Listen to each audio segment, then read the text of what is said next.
El vaso,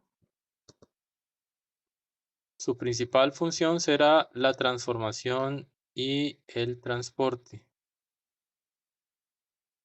La principal función entonces será esta, y transformación y transporte se refiere a todo.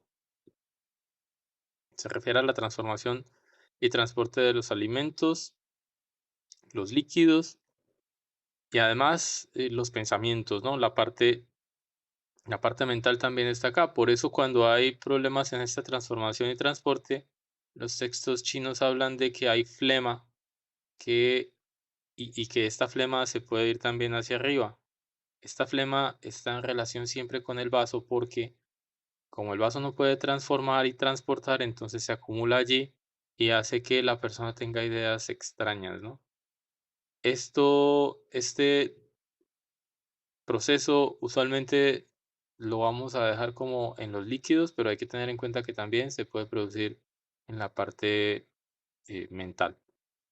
Ok, este desequilibrio del proceso digestivo me va a poder originar diferentes síntomas.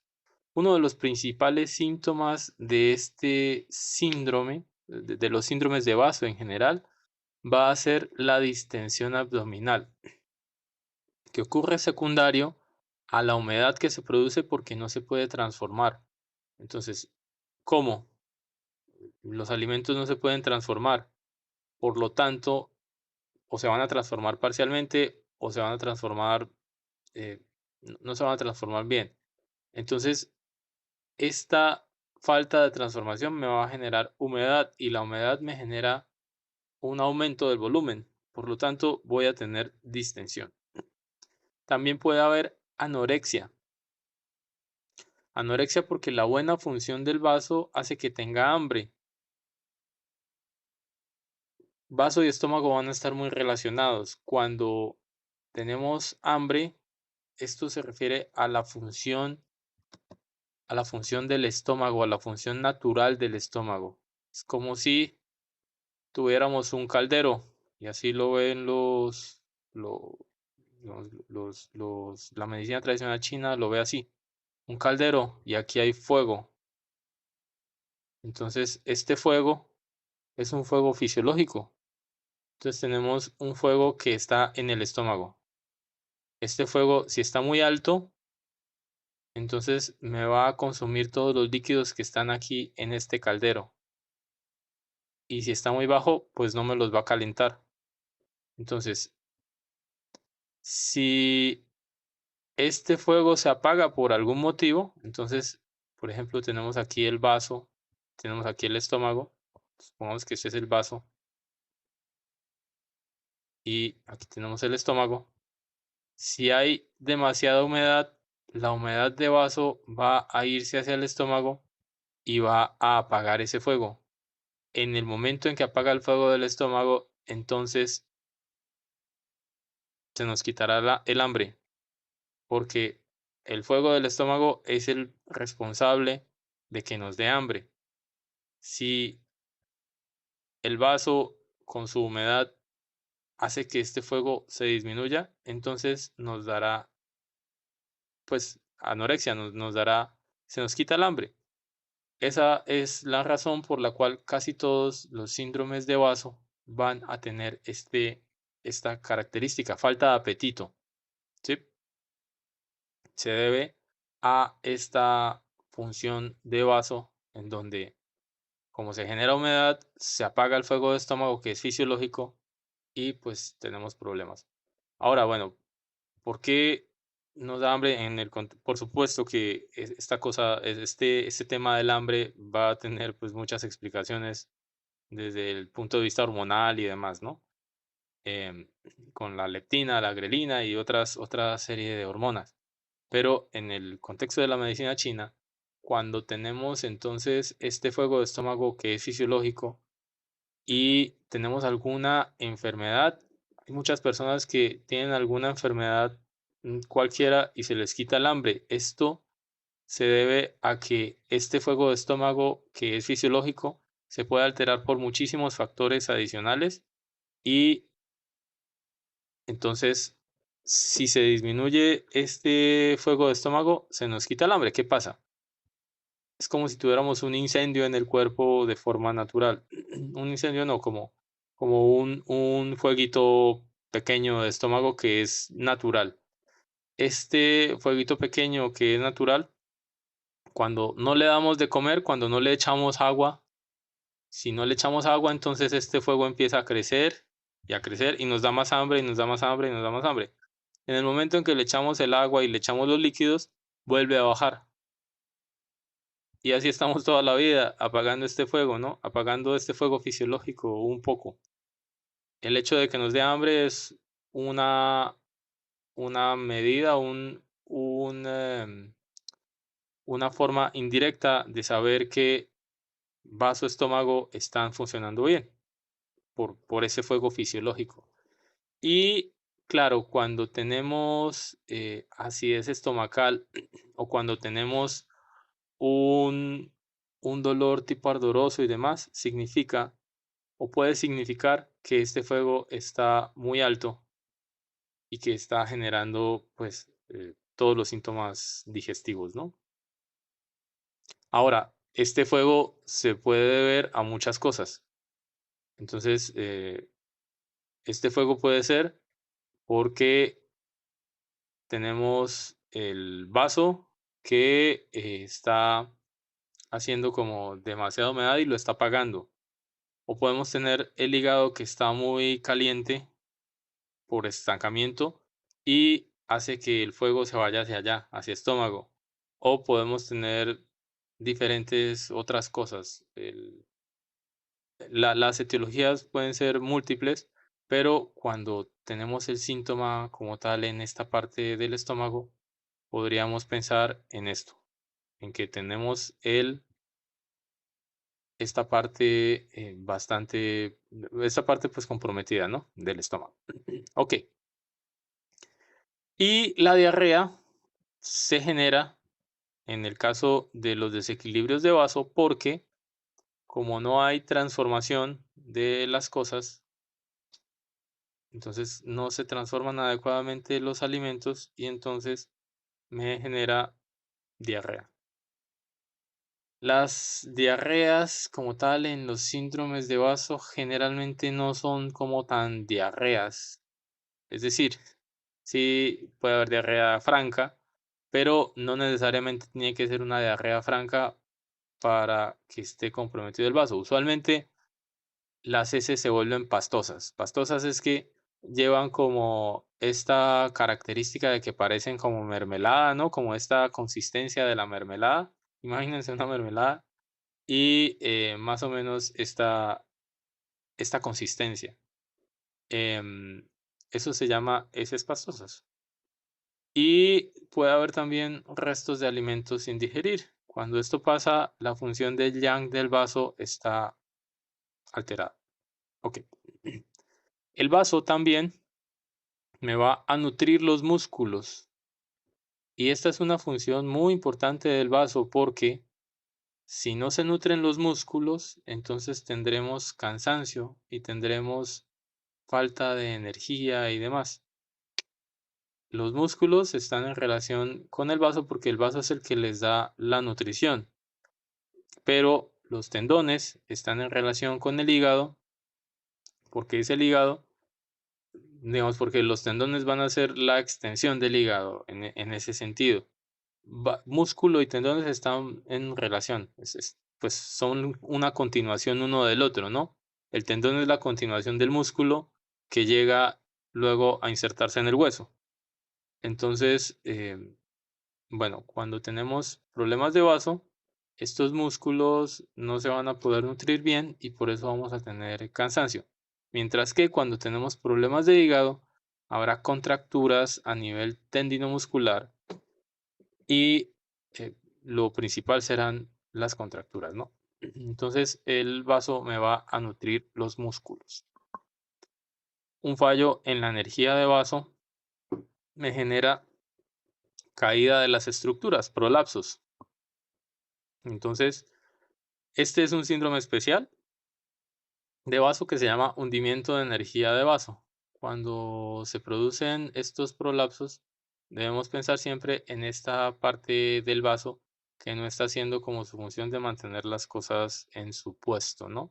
Podríamos pensar que esta función está en relación con que los músculos no se pueden sostener bien porque no hay suficiente nutrición y no están actuando de forma adecuada y por eso las cosas se caen, ¿no? Entonces se cae la vejiga, se cae el útero, se caen diferentes cosas, ¿no? Y vamos a tener estos prolapsos.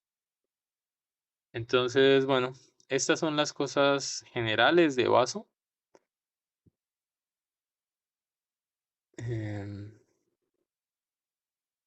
las cosas generales de vaso. Herbert dice, un paciente en fisioterapia después de una enfermedad como COVID es el paciente ideal. Sí, podrías, sí, sí, digamos que un paciente que tiene como cualquier enfermedad aguda y que acaba de salir de una enfermedad aguda, eh, usualmente la energía del vaso se le afecta. Por ejemplo, si alguna persona ha estado en cuidados intensivos, bueno, yo no he estado en eso afortunadamente, pero los pacientes que están en cuidados intensivos pierden mucha masa muscular, pierden un montón de función. Estos procesos que generan un alto consumo de, de un montón de cosas de las estructuras y demás, usualmente hacen que el paciente se desacondicione físicamente porque va a estar mucho tiempo en cama. Los músculos se afectan. Y claro, tendremos a un paciente que luego de eso va a tener la energía de vaso muy debilitada. También se puede producir esta energía muy debilitada, em, no solamente como consecuencia digamos, de la postración debida a la enfermedad, sino también porque se va a consumir esta energía de vaso y vamos a tener finalmente unas reservas menores. Entonces, sí, claro, después de todas estas cosas como agudas, el vaso usualmente se va a afectar. Ok, la etiología general de los procesos de vaso, vamos a tener como una parte importante la humedad externa, la humedad del ambiente. En Colombia hay zonas en donde la humedad es como el 98%, ¿no? En la selva amazónica es bastante, bastante fuerte. Esta humedad externa me va a poder generar muchos problemas a nivel gástrico, ¿no? Y me puede generar distensión abdominal, falta de apetito, náusea, pesadez, etcétera. Si tenemos las herramientas para manejar la humedad externa, no hay ningún problema. Si nuestro cuerpo está de forma adecuada, no hay ningún problema. Pero si hay algún como desequilibrio, se va a afectar más fácilmente. Es lo que pasa siempre en la medicina tradicional china. Si el patógeno externo llega y mi chi antipatógeno está de forma adecuada, no pasa nada. Pero si hay algún desequilibrio, podría generarse algún problema. Por supuesto que también en la medicina tradicional china tenemos unos patógenos especiales que van a ser muy fuertes y que independientemente de que estemos bien, pues me van a afectar. En la parte mental, lo que más afecta al vaso es el trabajo mental excesivo. Ese trabajo mental excesivo tiene que ver con estudiar, concentrarse demasiado tiempo y estar pensando y pensando y pensando y pensando y pensando. O la preocupación excesiva y la reflexión excesiva me va a generar un problema en el vaso. ¿Por qué? Porque el vaso se encarga también de la transformación de las ideas y el hecho de estar demasiado tiempo en esta función me puede generar que haya pues un problema en el vaso. Y bueno, cuando uno está estudiando, eh, por ejemplo, los estudiantes de la especialización de la Manuela que estaban estudiando conmigo, yo me acuerdo que Una vez les puse un, un artículo de electroacupuntura bastante complejo, en donde estaban los mecanismos de acción de la acupuntura, que son importantes, por cierto, son importantes, pero que era bastante complejo. Yo veía a los pobres así bien, bien estresados. em, y pues ese tipo de trabajo mental excesivo, bueno, después les hice el examen y efectivamente estaba muy difícil. Ese tipo de trabajo mental excesivo se nota, ¿no? O sea, está uno, por ejemplo, cuando está actuando como docente, pues nota eso en los alumnos, ¿no? Como que están así súper como embotados en la mente y se debilita, se debilita uno. Entonces, después de estudiar uno mucho tiempo, por eso necesita las pausas como que se recomiendan cada 45 minutos o cada hora, porque si no lo hace, sencillamente la energía de vaso se desgasta tanto que ya no hay forma de concentrarse. Entonces, por eso necesita uno descansar un poco. Cuando uno está en estos periodos así de estudio intenso, termina uno de estudiar y siente como si hubiera corrido, como si hubiera estado así en alguna cosa. Este cansancio es diferente al cansancio físico, pero de todas formas es un cansancio así que puede ser terrible. ¿Ok? Y otra parte de las etiologías generales del vaso van a ser la dieta. El vaso va a preferir alimentos calientes y secos. Si hay muchos alimentos húmedos, grasosos, por ejemplo, entonces estos alimentos me van a generar un problema del vaso. Y empezamos entonces, ahora sí, con el síndrome de insuficiencia de energía de vaso. Pero ya vimos entonces las cosas generales de vaso, que es lo que me interesa. Vamos a ver este primer síndrome por encima, lo voy a explicar muy rápido. En la siguiente ocasión lo explico mejor, em, y ya dejamos hasta ahí por hoy. En el síndrome de insuficiencia de energía de vaso se va a producir falta de apetito, como en los síndromes de vaso en general. Esta falta de apetito, pues está dada por la humedad que se produce porque el vaso no está trabajando de forma adecuada y me genera distensión y entonces humedad, esta humedad se va al estómago y bla, bla, bla, lo cual ya explicamos, ¿no? La distensión abdominal. Esta distensión abdominal puede ser postprandial, en general es postprandial, y se produce con cualquier alimento. No es como que, me cae mal algún alimento específico y por eso tengo distensión. Por ejemplo, una bandeja paisa así deliciosa, con el chicharrón, con los frijoles y demás, que pues le genera a uno la distensión. No, es cualquier cosa. Puede haber fatiga, em, entonces el paciente tiene como debilidad, fatiga y demás. Puede haber, sí, extraño mucho la, la comida colombiana, pero bueno, puede haber fatiga y puede haber esta parte porque el vaso va a nutrir los músculos. Debilidad. em, hay algo particular en este síndrome de insuficiencia de energía de vaso y es la fatiga o debilidad postprandial. Es normal que cuando comemos, después de comer, este, pues es este reflejo, no es un reflejo como tal, pero es una característica fisiológica de que comemos, se activa el sistema parasimpático, se activa todo el sistema digestivo y como el sistema digestivo tiene que ver con lo parasimpático, pues nos da sueño. Entonces, este sueño es natural, es normal, no hay problema.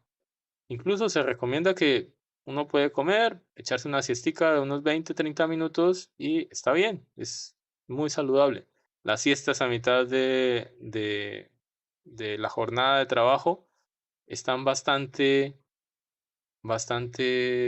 bien, o sea, son muy saludables.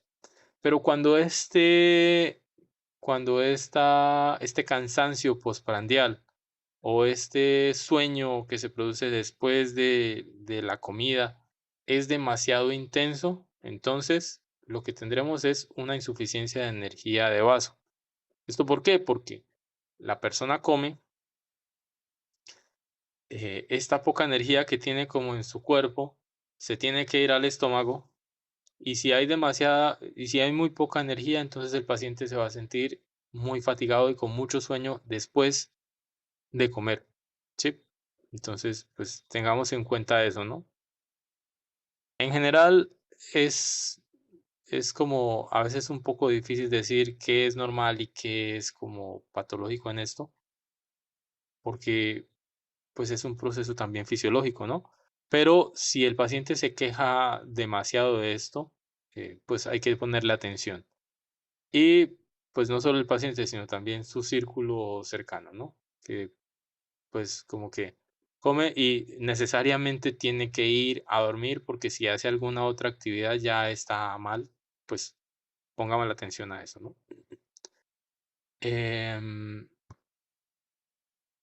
Relacionado a la disbiosis intestinal, podría estar relacionado con, disbiosis, podría estar relacionado también con muchos otros procesos, en donde estamos como teniendo este problema de la parte de los, la flora intestinal que no está completamente regulada y la parte como del sistema nervioso parasimpático que está también como alterado. Sí, podría estar en relación. Ok, vamos a tener también deposiciones blandas que pues pueden llegar a tornarse diarrea, pero en principio son deposiciones blandas, no diarrea, deposiciones blandas.